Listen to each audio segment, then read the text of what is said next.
Tuloy po tayo sa mga balita. Makatatanggap ng dagdag na 2,000 pisong allowance ang mga guro at iba pang mga manggagawa na magsisilbi sa midterm elections ngayong Mayo 12. Itong kinumpirma ni Department of Budget and Management Secretary Amina Pangandaman. Makarang aproba nito ni Pangulong Marcos Jr.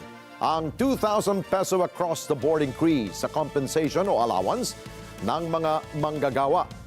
Ang hakbang ng Pangulo ay bilang pagkilala sa pagod, puyat at sakripisyo ng mga guro at poll workers.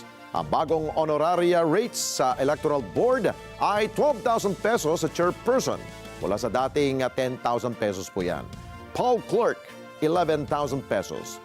At third member, 11,000 pesos at 8,000 pesos naman sa support staff.